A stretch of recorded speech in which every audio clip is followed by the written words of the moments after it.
Hello, good morning sa lahat. Ang location ko ngayon ay nasa habaan ng Recto. Nasa labas ako ng Tutuban. Yung sasakyan ko doon nakaparada sa Tutuban dahil yung mga kasamahan ko umikot pa sila, bibili daw sila ng t-shirt ata. Yun. Ito guys, kung ano nakikita natin dito, kung gaano kaluwag ang Recto, ay itong napwestuhan ko, ganun din kaluwag hanggang doon sa dulo. Dahil kahapon nandito rin ako, nanggaling naman ako doon sa kabilang side dahil may sinundo akong ay hinatid na sumakay pauwi ng Cebu sa Pier 4. Napakalinis na guys. Kung gaano kasikip itong Divisoria noon, ganun din kalinis ngayon. Wala na yung mga paninda na sa gitna ng kalsada. Kaya dati kasi halos di nang madaanan ng tao. Napakahirap, punong-puno ng mga paninda ang Recto na to dito sa Divisoria. Pero sa ngayon maluwag na guys. Kung may time ko subukan nyo na lang pumunta rito. Kung hassle para sa inyo noon, pero ngayon okay na ang Divisoria, napakaluwag na.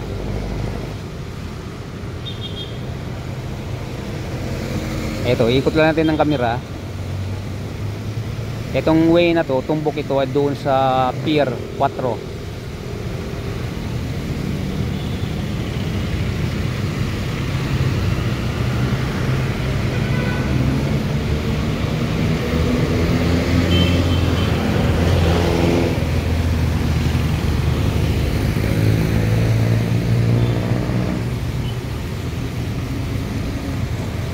Ito, pabalik naman doon. Itong way na to ay papunta doon sa Quezon Avenue o Quezon Boulevard.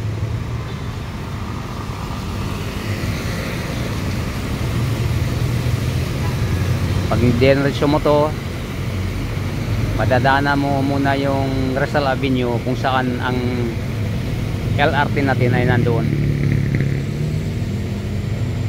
Tulad ng sinasabi ko guys, nasa labas ako ng Tutuban Center, yan. Lumabas lang ako dahil gusto ko lang makuna ng video ang kahabaan ng Recto na dating napakasikip. Pero ngayon, makikita natin napakaluwag na. Doon ako nakaparada sa loob. Mamaya guys ay babalik na rin ako doon sa loob.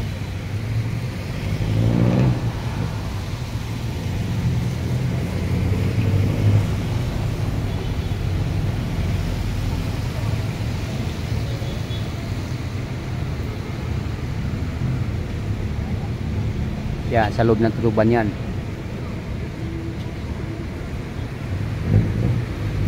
Grabing baha na daanan namin sa lakas ng ulan kanina. Kala ko titirik yung L300 na dala namin. Kaya mahirap sa ganitong panahon pag nandito ka sa bandang Manila, kasi maraming lugar na binabaha. Yan, talagang mapilitan kang umapak, wala kang ibang mapagpipilian. Okay, maraming salamat sa pagsama nyo sa akin rito sa kabaan ng Recto. Hindi naman talagang buong Recto itong makikita natin, yung tanaw lang ng ating mata at kuha ng ating camera.